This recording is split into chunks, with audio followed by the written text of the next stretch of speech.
अखंड जोत के बारे में आप बता रहे थे। अखंड जोत जो है उसको लेकर कुछ बताएँ? अखंड ज्योत का अर्थ होता है जो खंडित ना हो। जिस ज्योत को हम प्रथम दिन जलाएँगे और नवमी तक, जब तक हम अपने घर से साग विसर्जन, खिचड़ी का विसर्जन नहीं कर देते, तब तक वो ज्योत हमारे घर में अखंड रूप से जलती रहती है।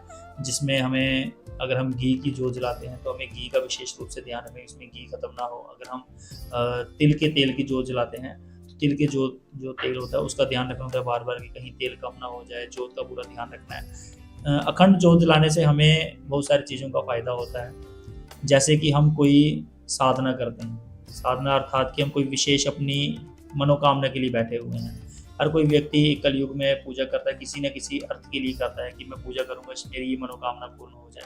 तो विशेषकर अगर किसी ने कोई अपनी मनोकामना पूर्ण करनी हो, तो वो अखंड ज्योत जलाकर, अखंड ज्योत का पूरा ध्यान रखकर, माँ भगवती के पास बैठकर उनका ध्यान, जप, उनका जो है मंत्रों का उच्चारण कर कर, उनकी स्तुतियाँ कर कर, वो उनको प्रसन्न कर सकता है और उनकी विशेष अनुकंपा प्राप्त कर सकता है।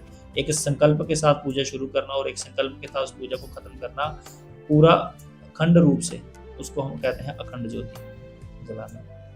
ऐसे तो हम जोत जलाते हैं सुबह, जिसको मैंने आपको पहले भी बताया था। एक बार फिर आपके श्रोताओं को बता दूँगा, जो हम कर्म साक्षी रूप में जो जोत जलाते हैं, वो हम जोत जलाई, हमने पूजा शुरू की। उसके बाद हमारी पूजा के पश्चात वो जोत जब बुझ गई, उसको हम कर्म साक्षी स्वरूप में जो है जलाते हैं। लेकिन जब हम किसी मनोकामना के लिए कोई जोत जलाते हैं, किसी मतलब संकल्प लेकर कोई अगर हम पूजा शुरू करते हैं, उसमें हमें अखंड जोत जो है विशेष रूप से जलाई जाती है। अखंड जोत हम जब हमारे घर में रामायण पाठ होता है, तब भी हम जलाते हैं। कोई महामृत्युंजय मंत्र का जब अनुष्ठान अपने घर पे करवाते हैं, तब भी अखंड ज्योत जलाई जाती है। कोई भी कार्य जो एक संकल्प लेकर शुरू किया जाए और एक संकल्प के साथ खत्म हो, उस कार्य में ज्योत का जो ध्यान होता है विशेष रूप से रखा जाता है और विशेष रूप से वो वहाँ पर अखंड ज्योति जलाई जाती है।